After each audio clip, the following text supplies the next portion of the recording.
There's one place in the world where a single pigeon can be worth more than 200,000 US dollars.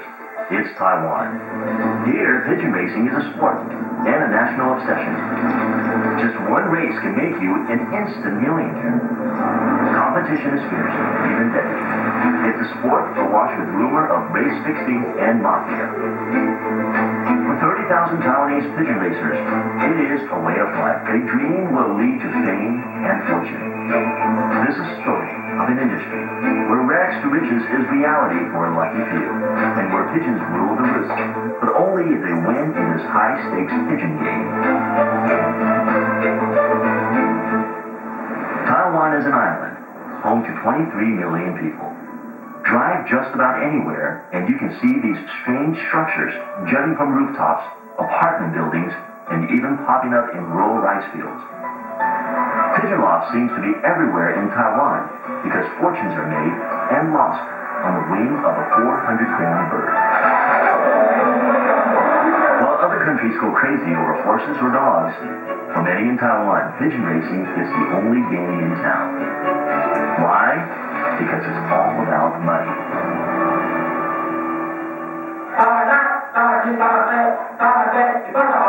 It all starts here, at the local pigeon auction, where pigeons are bought for breeding purposes only. The bidding is intense, and prices are high, with payments made in cash only. 30,000 professional pigeon racers dream of striking it rich. People like Tai Chi, in a good year, he can earn millions, but only if he has the right birds. Breeding and bloodline is crucial. Tai has his sights set on a Dutch redbird, Peter Murray. Tai is determined. He needs this pigeon to father a champion for the coming race season. Finally, success. Tai pays $2,800 US cash, nearly 3 times the average monthly salary in Taiwan. After securing the pigeon, I was so excited because its parents had such great fine records. So I have high expectations. At 18 years old, Tai learned the skills of pigeon racing from his father. 4 years ago, Tai won 3 years in a row, making him an overnight millionaire, and written up in the 2001 Belgian Pigeon Yearbook. But with little success since then, his cash reserves have dwindled, and he needs a win this race season. Tai's winnings support his family, who are all involved in the sport. They tend to the 200 breeding pigeons, while Tai devotes his time on training.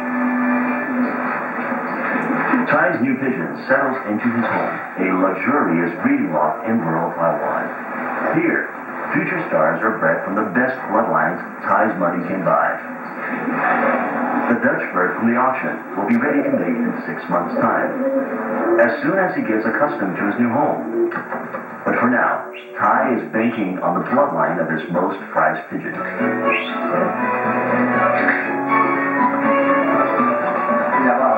I call it my super warrior, the champion in spring of 2002, still the record holder in southern Taiwan. The children also went on to win prizes for me in later seasons. After the championship race, I was offered $18,000 for it, but I refused. But carrying Super Warrior's descendants, Tai hopes to breed an even faster young pigeon. It's August, and Tai needs to select all the birds to mate now. His judgment is based on 20 years of experience. Super Warrior's son, who is fast and strong, is placed with another pigeon who comes from a family with great endurance. This pair and other arranged couples are placed in mating cages. Immediate attraction is not always guaranteed, so now Tai can only pray that the chemistry between them will produce winning offspring. Pigeon racing in Taiwan is unique. In Europe, a winning bird can go on competing year after year for its 20-year lifespan. In Taiwan, a pigeon is only allowed to race for 1 season. So each year, Tai must breed up new birds to race and hopefully win.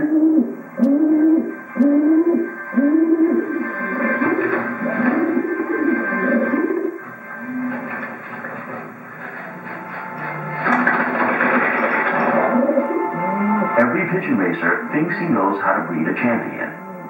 Usually, it's by looking at a bird's pedigree and race record that suitable pairings are made.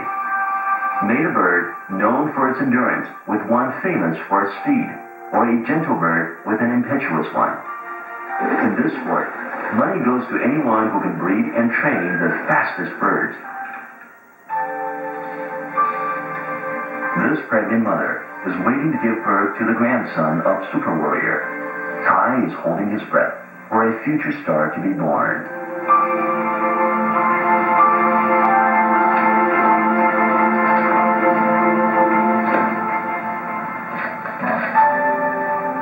Days later, she lays 2 eggs.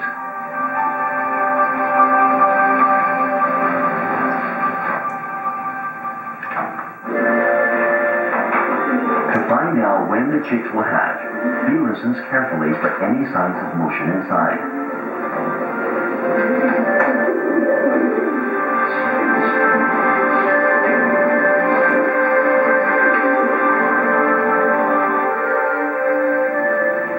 Days later, a baby pigeon cracks out of his shell.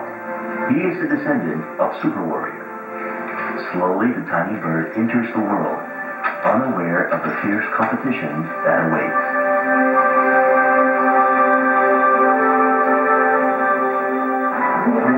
All birds must be tagged with leg rings no later than 5 days after hatching.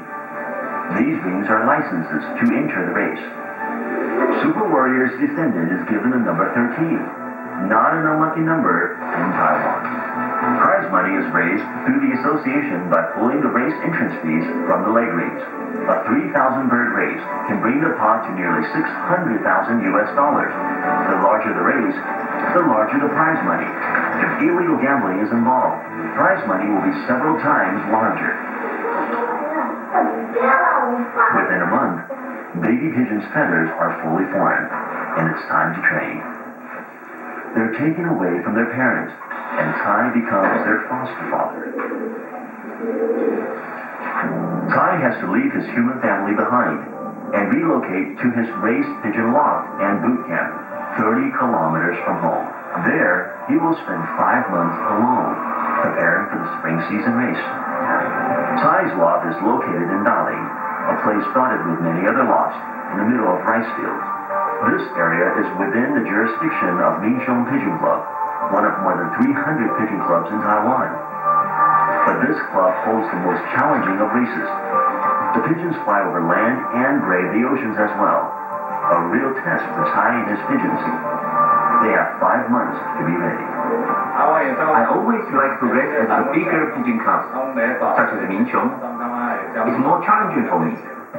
Tai's pigeons will begin training for the official 5-race competition that includes stretches across open ocean. Few pigeons survive all 5 rounds. How will number 13 and the rest of Tai's new hatchlings stand up to such strong competition? Can they really win at this toughest of pigeon games?